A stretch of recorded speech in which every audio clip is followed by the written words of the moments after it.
అందరికీ నమస్తే. ఎట్లున్నారు? అంత మంచిదేనా? మరి ఇలా మన టింగురంగడు ఏం వార్తలు తీసుకొచ్చిండో చూద్దామా? మరి లేట్ ఎందుకు? చల్ నడుర్రి. దూసుకొస్తున్న షర్మిలక్క జర్ర టైరో అక్క. ఏపీలో ఎన్టీఆర్ కు బిరేకు, రామ్ గోపాలం ఇస్తానంటుండు జలక్కు. కొనసాగుతున్న జనసేన జోరు, గందుకే గిట్లా చేస్తుర్రు చిల్లరగాళ్ళు. కేసీఆర్ సార్ పెట్టిండు సభ, మరి ఇక్కడికి ఎందుకు రాలేడబ్బా? చెయ్యాలంట ఎలక్షన్లు రద్దు, కేఏ పాల్ పెడుతుండు హద్దు. ప్రచారం జోరుల నవ్వుల నవాబు. అనుకున్నదొక్కటి అయ్యిందొక్కటి, బోల్తా కొట్టిందిలే బుల్బుల్ పిట్ట. అనుకున్నదొక్కటి అయ్యిందొక్కటి, బోల్తా కొట్టిందిలే బుల్బుల్ పిట్ట. బోల్తా కొట్టిందిలే బుల్బుల్ పిట్ట. ఏం రో మస్తు జోరు మీద ఉన్నావు, ఏంది సంగతి? అరే అనుకున్నదొకటి అయిందొకటి నేను పాట పాడతా అంటే నువ్వేంది జోరు మీద ఉన్నా అంటావు? ఏమన్నా పద్ధతేనా అధ్యక్ష? అసలు ఈ మాట కేసీఆర్ సార్ ఏంటి ఎంత బాధపడతాడు? ఓహో గట్లనా? మరి కేసీఆర్ సార్ ఎందుకు బాధపడతాడు? జరిగింది సార్కే కాబట్టి. అయ్యో సార్కేమైంది? నిన్ననే కదా తొలి ప్రచారం సురువు చేసిండు. ఏం ప్రచారమో ఏమో పో. పాలమూరులో మోడీ సభకు వచ్చినంత మంది కూడా రాలే. ఏ సార్ సభ పెడితే రాకుంటుంటారా జనాలు? ఎన్నికలకు ముందు ప్రగతి నివేదన సభ పెట్టి రికార్డే కొట్టేశారు. గదంతా గతం. ఇప్పుడు సార్కి ఎదురుగాలు పెడతాంది. అనుకున్నదొక్కటి అయ్యిందొక్కటి, బోల్తా కొట్టిందిలే బులుబులు పిట్ట. బోల్తా కొట్టిందిలే బులుబులు పిట్ట. ఇంతకీ ముచ్చటేందో చెప్పలేదు కదా, జాగ్రత్త చూడుర్రి.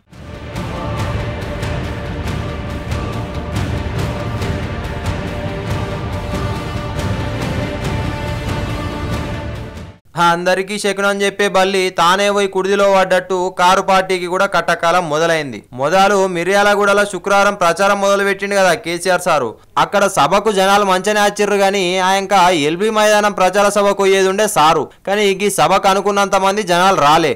జనాలందోల్క చుట్ల లీడర్లు ఎల్లెంకల పడ్డారు. ఈ సభకు పట్టుమని 5,000 మందిని కూడా తీసుకురాలేకపోయారు లీడర్లు.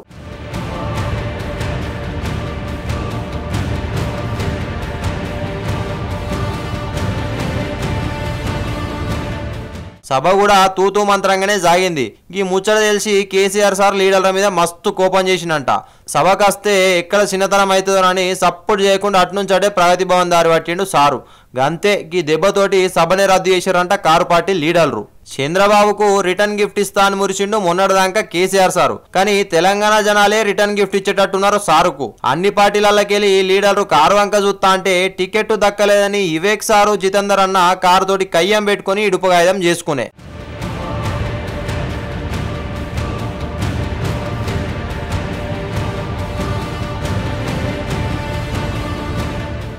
ఇంకా ఎమ్మెల్సీ ఎలక్షన్లల్లో చదువుకున్న ఓటర్లంతా కలిసి కారు బిరేకులు తీసిరి. సారు కారు 16 అంటే జనాలేమో సారు కారు 16ను గెలిపించుడు మాతోడు కాదన్నట్టే చేయబట్టే.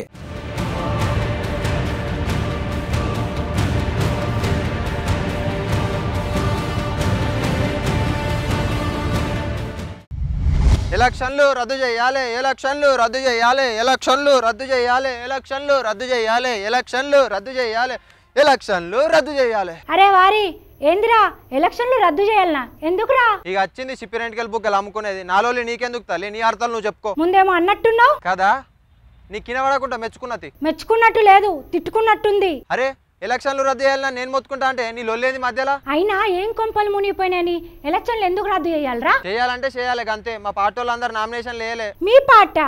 నీకు పార్టీ కూడా ఉన్నదా? ఇగో నువ్వు మా పాల్ సార్ ఇన్సల్ట్ చేస్తున్నావు, మంచిగా ఉండదు చెప్తున్నా. ఓహో ఇదంతా పాల్ సార్ పడుతున్న కథలా? కథలు కాదు, కట్టబడుతున్నాడు మా సారు. ఎందుకు ఎలక్షన్లు ఆపేదందుక? అగో గట్లా మాట్లాడితే మా పాల్ సార్తో చెప్తే ఏమనుకున్నావు? చూడోసారి మా పాల్ సార్ ఏం మాట్లాడుతున్నాడు.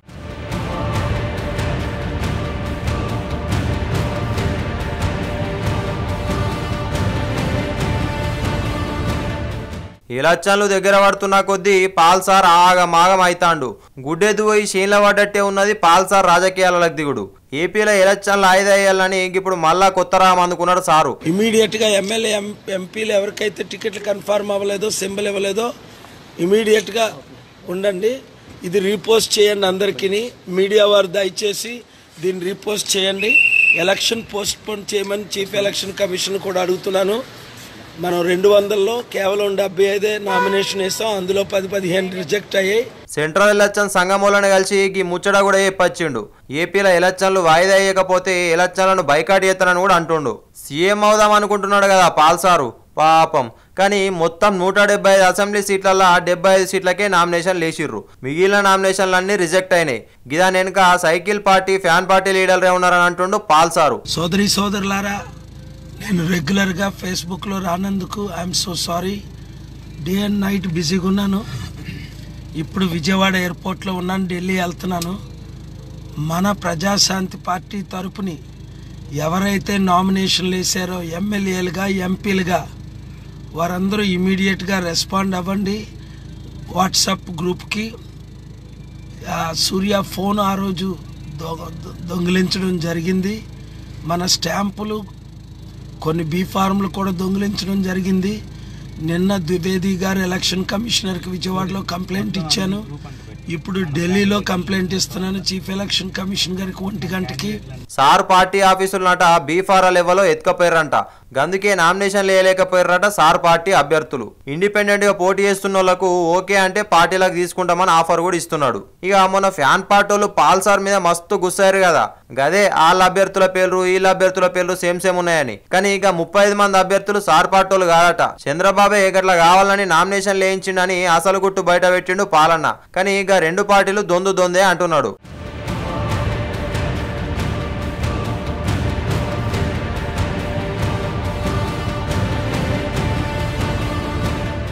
అయినా పాలన్న నాకు తెలియక అడుగుతా, గిదేమన్నా మంచిగా ఉన్నదా అనే. నువ్వు కూడా ఆ టైంకు పోయి నామినేషన్ లేకపోతివి, అది కూడా అవతల పాటోలు చేసిన కుట్రాంటివి. ఇప్పుడు మళ్ళా కొత్త రాగం తీయబడుతుంది. ముందుగల్లా నామినేషన్ లేచిన 75 సీట్లు అయితే గెలవరాదే నువ్వు. నీ బలం ఎంతనో గప్పుడు చూద్దాం గాని.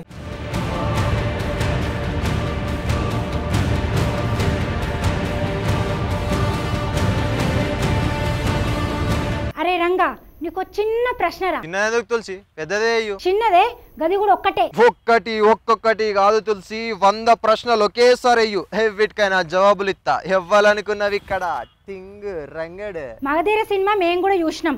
నీ డైలాగులు ఆపు గాని రూపాయి గురించి ఇంతకు నీకేం తెలుసు? రూపాయి నువ్వేం చేస్తావంటే హరిశ్చంద్రంతో నా వద్దం ఆడిస్తా, అన్నదమ్ముల మధ్య జవడాలు పెడతా, అత్తగోడలను ఇడదిస్తా అన్నదట. గంత గొప్పది రూపాయి. మరి రాజకీయాల గురించి నీకేం తెలుసు? ఇప్పటిదాకా చెప్పినాక రూపాయి కోసం చేసేదే రాజకీయం. అబ్బా, ఇంత మంచిగా చెప్పినవు రంగా. నీకెట్లా తెలుసు? నిన్ననే తెలిసింది నాకు కూడా. నిన్ననా? ఎవరు చెప్పారు నీకు? ఎవరు చెప్పాలి? గాళ్ళను గాలి చేసే పనులను చూస్తే నాకే అనిపించింది. గాళ్ళెవరు? గాళ్ళేం పని చేసిర్రు? గాలి చేసిన చిల్లర పనుల గురించి నేను చెప్పగాని నువ్వే చూడు.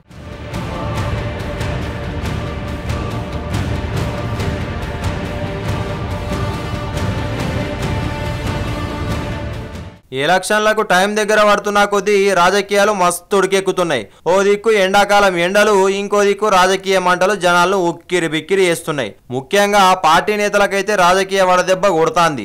ఇదంతోని ఓ పార్టీ మీద ఓ పార్టీలు చిల్లర రాజకీయాలు చేసుడు సురువు చేసిండ్రు. ఇన్ని దినాలు టీడీపోళ్ళు వైసీపోళ్ళ మీద, వైసీపోళ్ళు టీడీపోళ్ళ మీద రాజకీయాలు చేసుకుంటోళ్ళు కదా. ఇప్పుడు జనసేన బలం దినాం పెరుగుతా అంటే ఇప్పుడు గాల కళ్ళు జనసేన పార్టీ మీద పడ్డాయి. గిదంతోని జనసేన మీద కుట్రలు మొదలు పెట్టిండ్రు కొందరు.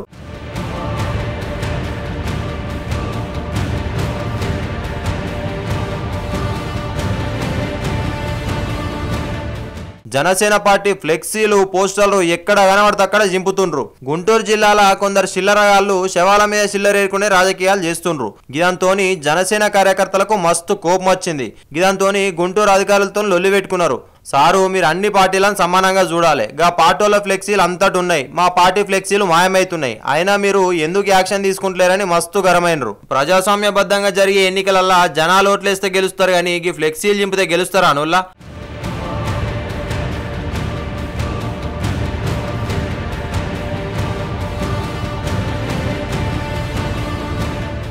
గీళ్ళ చిల్లర రాజకీయాలు కాకపోతే ఇన్నారా? మీకే ఫ్లెక్సీలు చింపేటోళ్లకు గిసంటి పనికి మాల పనులు మానేసి జనాలకు ఎట్లా సాయం చేయాలనో ఆలోచించుండ్రు జరా.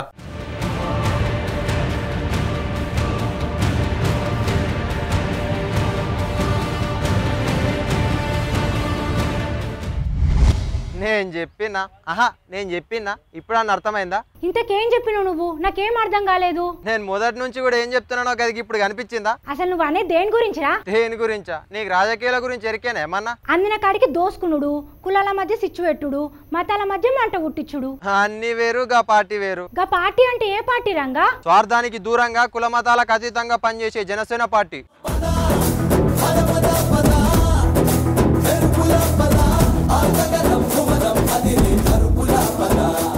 నవ్వుల నవాబు నాగబాబు సారు ఎన్నికల ప్రచారాన్ని షురూ చేసిండు. జనసేన పార్టీ తరపున నర్సాపురం ఎంపీ అభ్యర్థిగా నామినేషన్ వేసిన నాగబాబు ఇక ప్రచారంలో దూసుకుపోతున్నాడు. అన్ని వర్గాల జనాల్ని కలుపుకుంటా జనసేనను గెలిపించాలని కోరుతుండు.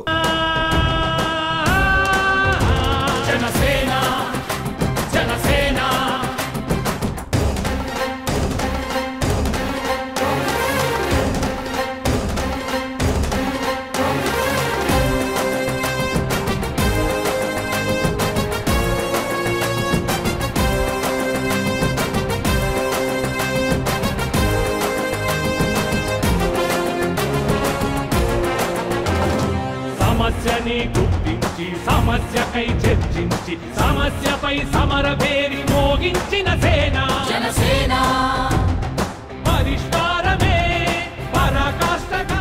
భీమవరం ఎమ్మెల్యేగా తమ్ముడు పవన్ ను, నర్సాపురం ఎంపీగా తనను గెలిపియాలంటుండు. జనసేనకు కులం లేదు, జనసేనకు మతం లేదు, జనాలకు సేవ చేసుడే జనసేన అని పవన్ మొదటి నుంచే చెప్తుండు. గట్లనే మన నాగబాబు సార్ కూడా పవన్ చెప్పినట్లే అందరినీ దగ్గరికి తీసుకుంటాడు.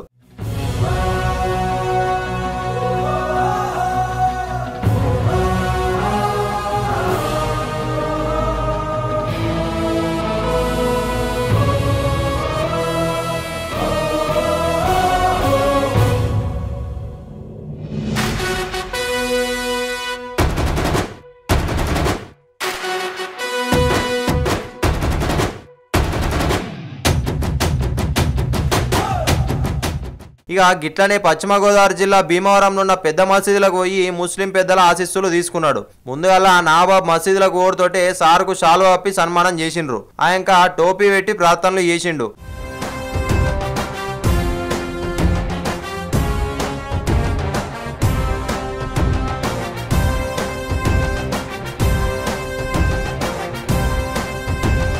జనం కొరకు జనం చేత జనమే నిర్మించిన సేన జనసేన జనసేన జనం కొరకు జనం చేత జనమే నిర్మించిన సేన జనసేన జనసేన జనం గోడు వినడానికి జనం తోడు అనడానికి జనం వైపు అడుగేసిన సేన జనసేన. ఇక మర్యాదలు చూసి నాబాబు సార్ మస్తు సంబరపడ్డాడు. బ్లెస్సింగ్ కోసం వచ్చాను, కానీ ఇక్కడికి వచ్చిన తర్వాత అన్నీ మర్చిపోయాను. ఓన్లీ వాళ్ళ ప్రేమను మాత్రమే చూశాను. నేను ఇక వాళ్ళని ఏం అడగలేదు. వాళ్ళ ఇష్టం, కానీ వాళ్ళు నాకు అద్భుతమైన ప్రేమనిచ్చారు. ఇంతకన్నా అదృష్టం నాకేం లేదు. ఇదిగో ఈయన కానీ లోపల పెద్ద ఆయన పూజ చేస్తారు, ఆయన కానీ దే గివ్ బెస్ట్ లవ్. చాలా సంతోషంగా వెళ్తున్నాను ఇక్కడి నుంచి. అబ్బా బాణం ఎట్లా దూసుకోబోతుందో. బాణమా? ఏది రంగా? నాకు కనబడతలేదు. విల్లు ఎక్కువ పెడితే ప్రత్యర్థి గుండెల్లో గుణపం దిగినట్టు దిగుతాంది. అరే నాకేమో కనబడతలేదు, నువ్వేమో బాణం అంటున్నావేంది?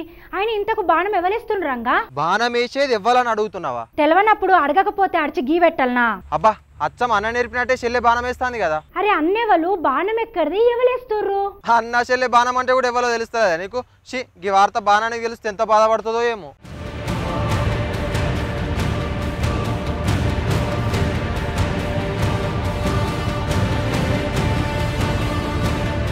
జగనన్న బాణం భలే దూసుకపోతాంది. మాటలతోని విల్లు ఎక్కువెట్టిడిస్తే నా సామి రంగా ఎక్కడ ఎవలకి దిగాలనో వాళ్ళకు దిగుతాంది. చెల్లె షర్మిల మాటలు గట్లున్నాయి. మళ్ళా జగనన్న అచ్చుడు కొంచెం లేట్ అయినా కూడా ఎన్నికల ప్రచారాన్ని షురూ చేసి షర్మిల జనాలను మస్తు ఆకట్టుకునే ప్రయత్నం చేస్తుంది.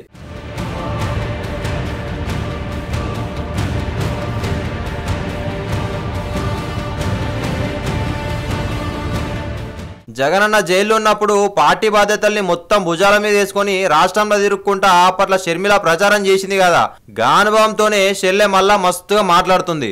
ముందుగాల తాడేపల్లి రైతులతోని షర్మిల భేటీ అయింది. గాల కష్ట సుఖాలన్నీ మంచి గుసో నిన్నది. రైతు కష్టాలు పోవాలంటే జగనన్నను గెలిపియాలని గలకి చెప్పింది.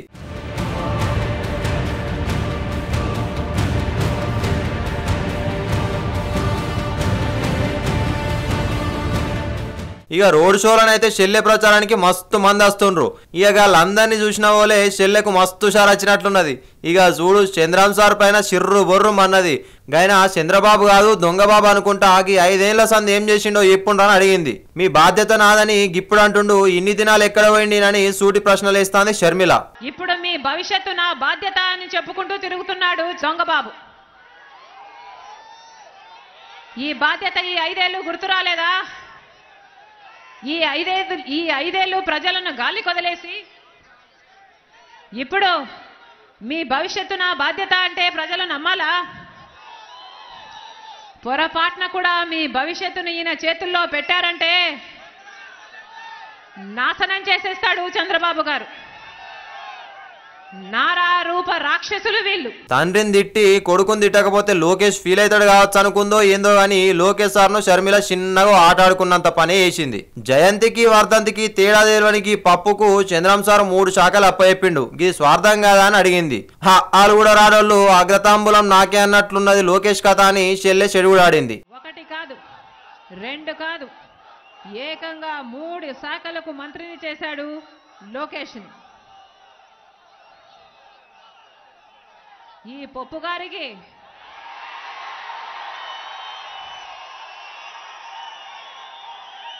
కనీసం జయంతికి వర్ధంతికి కూడా తేడా తెలియదు.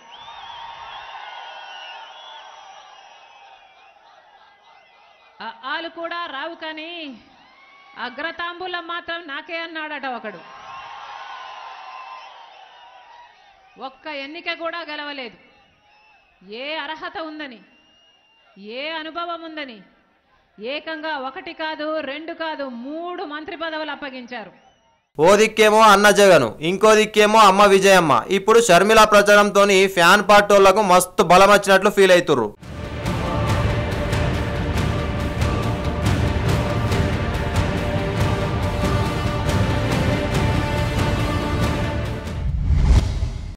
వెన్నుపోటు వెన్నుపోటు వెన్నుపోటు దగా దగా.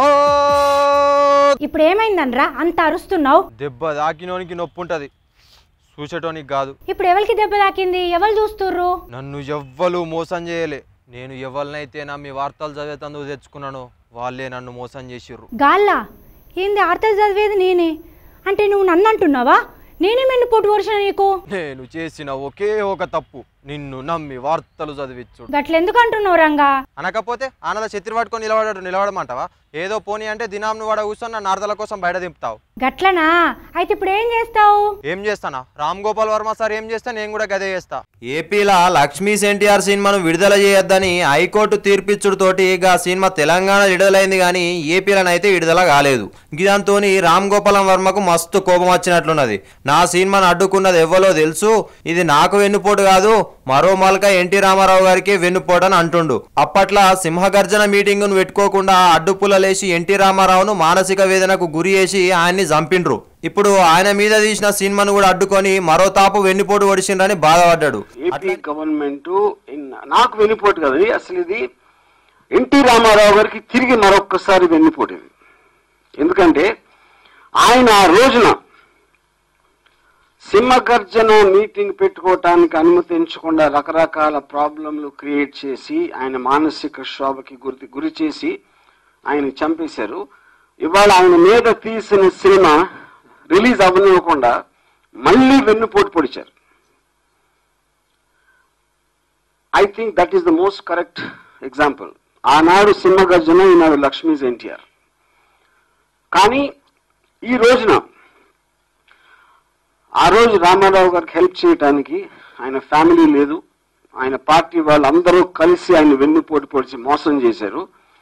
ఇవాళ మేమందరం ఇదే రాజ్యాంగ హక్కులు తీసుకుని వాటి బలంతో మేము పోరాటానికి శాయశక్తిలో కృషి చేస్తున్నాం. 100% దీంట్లో మాకు విజయం దక్కుతుందని నేను ఎన్టీఆర్ గారి సాక్షిగా ప్రమాణం చేస్తున్నాను. అట్లని మేమే ముఖం రాజ్యాంగ హక్కులతో పోరాడి గెలిచి సినిమాను ఎట్లయినా సరే విడుదల చేస్తామని ఎన్టీఆర్ మీద ఒట్టేసి చెప్పిండు రామ్ గోపాలం వర్మ.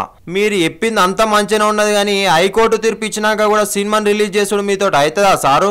నాకు ఇంకొక డౌట్ సారు, మీరు ఒట్టేసిన మాట మీద నిలబడే మనిషి కాదు కదా, మరి ఈ సినిమా విషయంలో కూడా గట్లనే చేస్తారా లేకపోతే నీయంగానే కోర్టుకు పోయి గట్టిగానే కొట్లాడతారా? ఇప్పుడు లక్ష్మీస్ ఎన్టీఆర్ ఫైనల్గా ఏంటంటే అది లక్ష్మీపార్వతి గారికి ఆయనకి ఎలా వచ్చింది బంధం, ఆ బంధాన్ని ఎవరు కొంతమంది ఎజెండాతో ఎలా వాడుకున్నారు, ఆ వాడుకుని చేసిన ఒక కుట్రతో ఆయన మానసిక క్షోభ పెట్టి ఎలా చంపేశారు అన్నది కథ. సో ఈ సినిమా చూడనివ్వకపోవటం వెనక ఉద్దేశం ఇమేజ్ దెబ్బతింటది, దానివల్ల ఏదో నష్టం వస్తుంది, వాళ్ళు తప్పిస్తే వేరే వాళ్ళు చేయటానికి ఇది ఆస్కారమే లేదు. So that is my point. కానీ రామ్ గోపాలం వర్మను చూస్తేనైతే ఈ సినిమా విషయంలోనైతే ఒట్టు తీసి గట్టు మీద పెట్టేటట్టు కనబడతలేడు అని అనుకుంటుండ్రు జనాలు. మేము కృషి చేసేది ఇమ్మీడియట్ గా అండి, ఎందుకంటే మేము సుప్రీంకోర్టుకి వెళ్తున్నాం యూ పిటిషన్కి. సో నేను ఆబ్వియస్లీ కోర్ట్ అనేది హైయెస్ట్ థింగ్ కాబట్టి నేను జోషియం చెప్పలేను, but we'll try our best to release it as soon as possible. ఎట్లున్నాయి అలా మన టింగురంగ వార్తలు మస్తున్నాయి కదా. మళ్ళీ రేపు గిదేయాలకు మళ్ళీ కలుద్దాం. అంతవరకు చూస్తూనే ఉండండి 99 TV. For more updates, please subscribe 99 TV Telugu.